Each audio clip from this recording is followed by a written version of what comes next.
Hello everybody, my name is Kyle93639, welcome back to another video. Today I was actually going to be planning to do a deck profile video on Sky Strikers because N-Gage obviously came back to 1.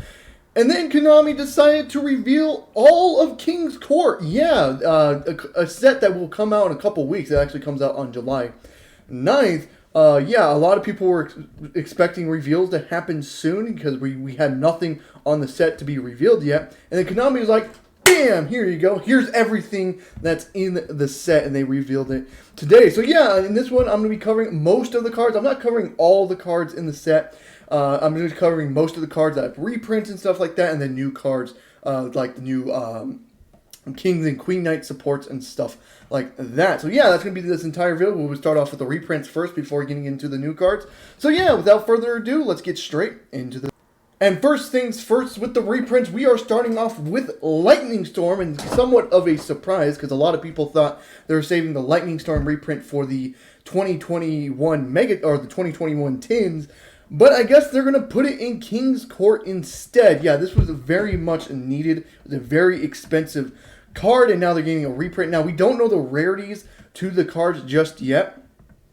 But Lightning Storm will be coming in as a collector rare printing, but I'm assuming they're going to put it also as like a more like a rare version or maybe like a super rare version of the card as well. So that's going to be very interesting to see. And I think this is the first card in Yu-Gi-Oh's history to come in as a collector rare and a Starlight rare as well. If I am wrong, let me know in the comments down below. But yeah, it's going to be very interesting, and this was a very good card that was very expensive, and thankfully it is getting a reprint. Hopefully it's at a lower rarity, so it won't be that much money. But yeah, a very good card that people can now get their hands on in the reprints for King's Court.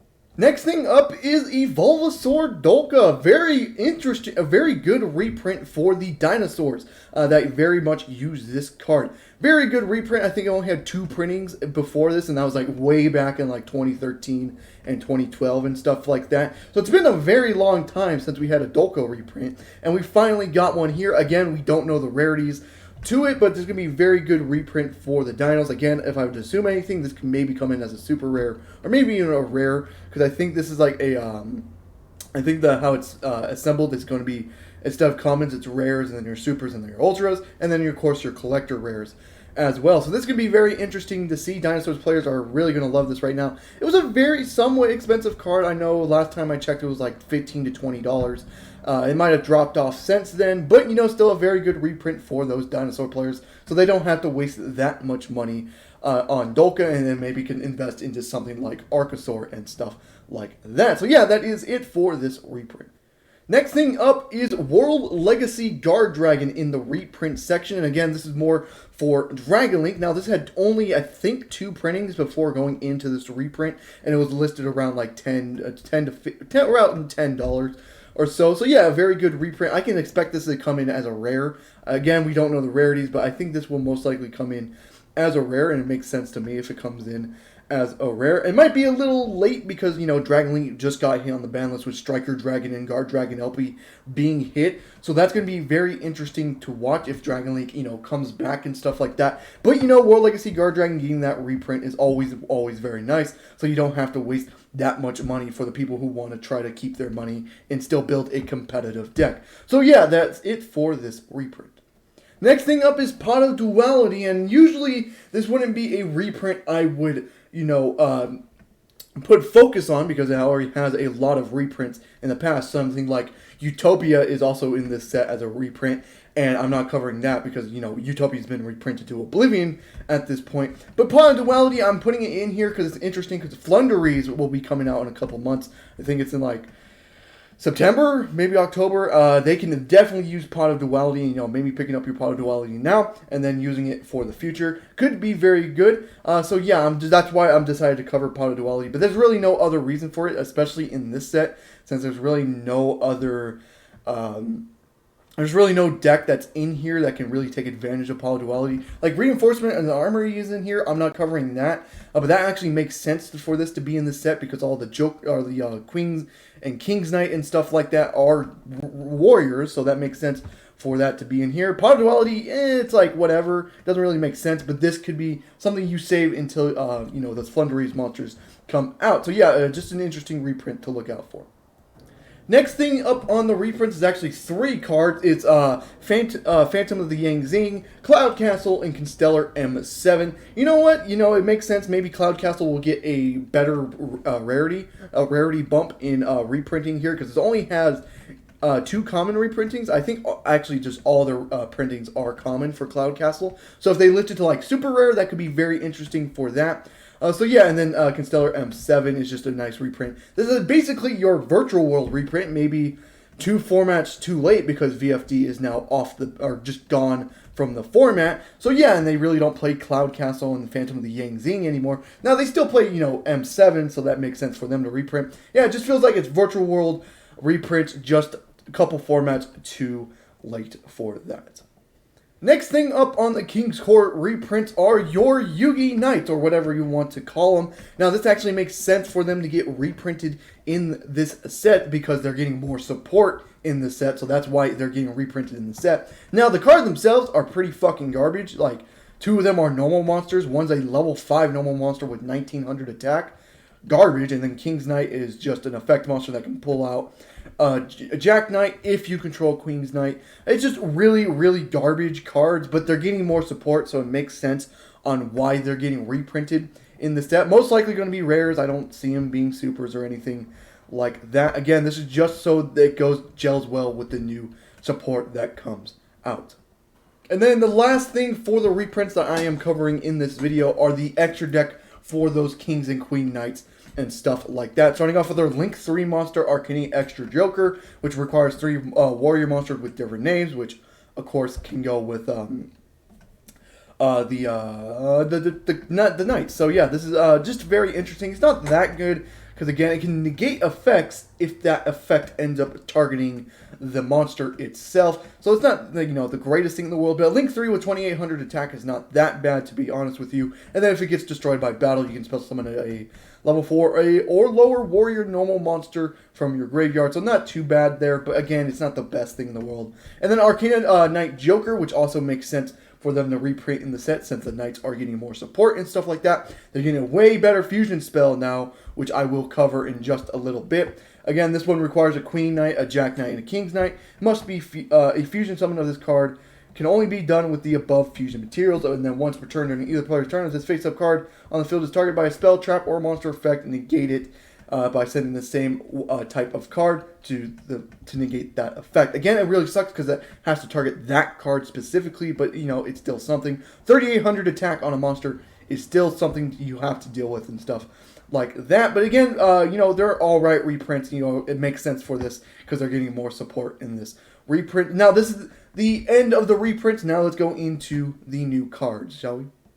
Starting off with the new Knight support kind of thing. So most of them are like Joker Knight and then Triumphant Knight and then Imperial Bower. Now I'm going to start off with Joker Knight, which is basically a Magician's Souls for the Knight archetype. So basically, you can send 1 Queen's Knight, King's Knight, or Jack Knight from your deck to the graveyard. Special summon this card from your hand, and if you do, this card name becomes becomes the name of the monster you sent to the graveyard until the end phase. And during the end phase, if the card's in your graveyard, target 1 other light warrior monster in your graveyard, shuffle it into the deck. If you do, add this card to your hand. So yeah, it's just a good way to special summon this card straight out, you know, making it become one of the names of the Knight monsters as well. Is very, very good. And then shuffle in, you know, sending a Knight monster from deck to graveyard is also very good as well there. Sorry for the sample pictures as well. This is like the best I could find them at, so I do apologize for that. We have Imperial Bower next, which is a level 4. If you control no other monsters besides this card,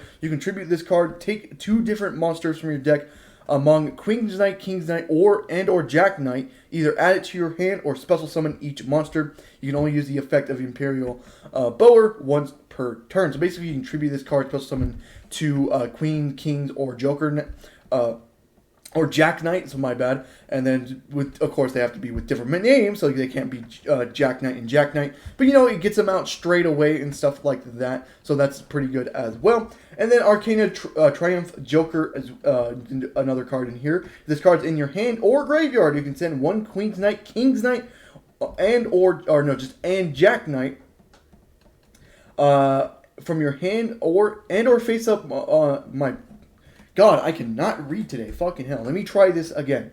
If this card is in your hand or graveyard, you can send one King's Knight, Queen's Knight, King's Knight, and Jack Knight from your hand and or face-up monster zone in the graveyard. Special summon this card. This card gains 500 attack.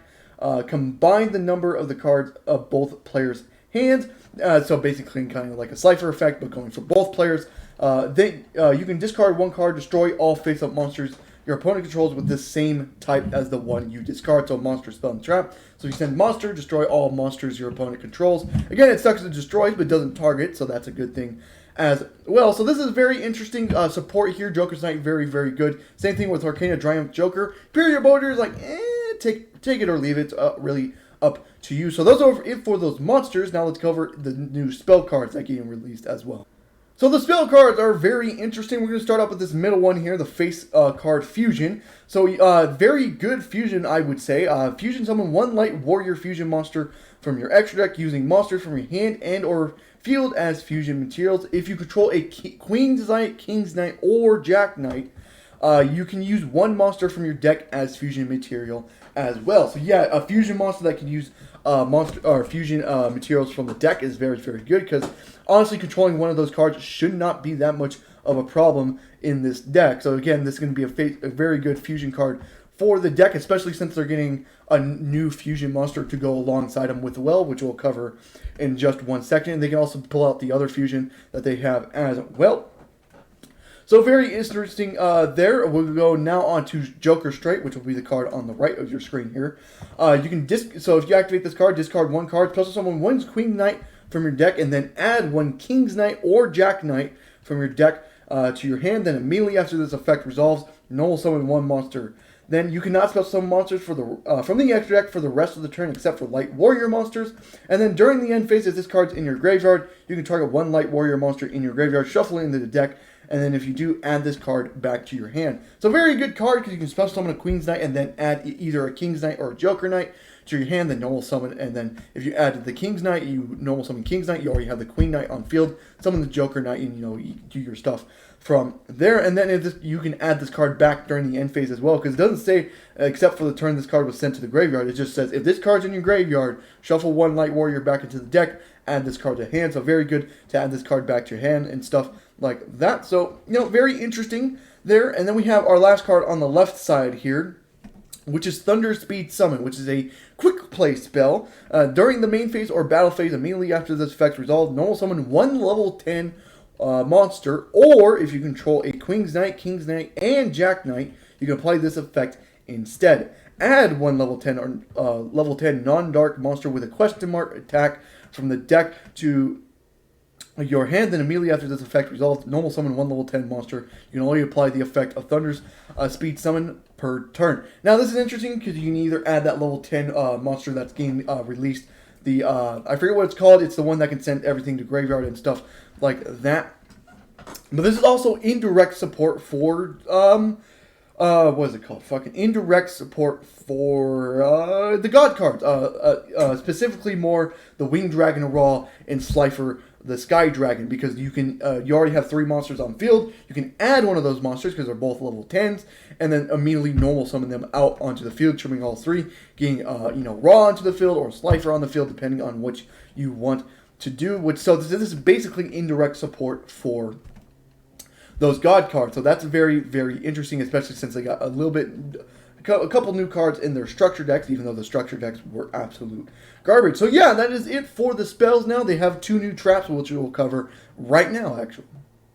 Now they're trap cards. We're going to be starting off on the one on the left court of the cards. So if you control no monsters or only control Queen's Knight, King's Knight, and or Jack Knight, you can special summon one Queen's Knight, King's Knight, or Jack Knight from your hand or graveyard, and then that's it. And then you can banish up to one of each Queen's Knight, King's Knight, and or Jack Knight from your hand or graveyard. Draw the same number of cards that you banish. So that's very interesting. So this card is, I think this has to be, no, it's just, yeah, it's a continuous trap card. So you activate it, you can banish cards. I don't know if you really want to banish to draw those cards, but it's honestly up to you there. Very interesting card because it's also like a Call of the Hunted kind of the thing as well.